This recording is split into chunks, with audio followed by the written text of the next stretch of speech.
ஆச்சி கொழுக்கட்டை மாவு வந்தாச்சு. ஆச்சி கொழுக்கட்டை மாவிற்கு கொழுக்கட்டை அச்சை கேட்டு வாங்குங்கள்.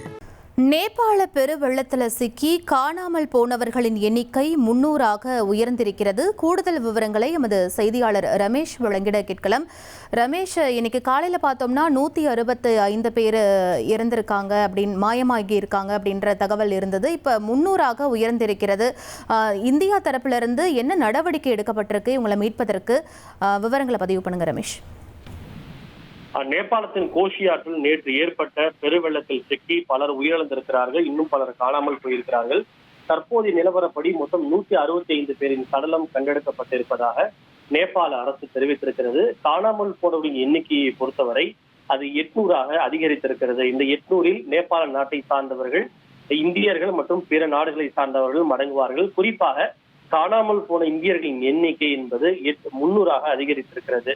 இன்று காலை நேபாள அரசு தெரிவித்த தகவலின்படி காணாமல் போன இந்தியர்களின் எண்ணிக்கை 177ஆக இருந்தது. அது தற்போது அதிகரித்து 300ஆக அதிகரித்திருக்கிறது. அதே போல ஒட்டுமொத்தமாக காணாமல் போனவர்களின் எண்ணிக்கை என்பது 590 இருந்து 800ஆக அதிகரித்திருக்கிறது. ஒட்டுமொத்தமாக, அதாவது நேபாளம் மற்றும் சீனாவின் கட்டுப்பாட்டில் இருக்கக்கூடிய திபெத் 2 பகுதிகளிலுமே காணாமல் போனவர்களின் எண்ணிக்கை 1500ஆக இருக்கிறது. அதாவது நேபாளத்தில் ஒரு 800 பேர் காணாமல் போயிருக்கிறார்கள். அதே போல சீன கட்டுப்பாட்டில் இருக்கக்கூடிய திபெத் பகுதியில் சுமார் ஒரு 750 பேர் காணாமல் போயிருக்கிறார்கள். ஒட்டுமொத்தமாக 1500 பேர் காணாமல் போயிருப்பதாக தெரிவிக்கப்பட்டிருக்கிறது. மீட்பு பணியில் நேபாள ராணுவம் தொடர்ந்து ஈடுபட்டு வருகிறது. அதே போல திபெத் பகுதியை பொறுத்தவரை சீன ராணுவம் தொடர்ந்து மீட்பு பணியில் ஈடுபட்டு வருகிறது.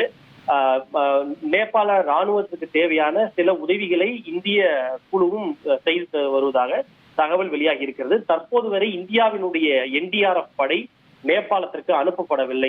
சற்று முன்னதாக NDRF ஐஜி ஒரு பேட்டி ஒன்றை கொடுத்திருந்தார். தங்களுடைய படைகள் தயார் நிலையில் வைக்கப்பட்டிருக்கின்றன. இதுவரை நேபாளத்திடமிருந்து தங்களுக்கு படை உதவி வேண்டும் என்று எந்த கோரிக்கையும் வரவில்லை. ஒருவேளை கோரிக்கை வந்தால் மத்திய அரசு அதை பரிசீலித்து அறிவிக்கும் எனவும், அதனைத் தொடர்ந்து தாங்கள் உடனடியாக நேபாளத்திற்கு செல்ல தயாராக இருப்பதாக இந்திய தேசிய பேரிடர் மீட்பு படை தெரிவித்திருக்கிறது.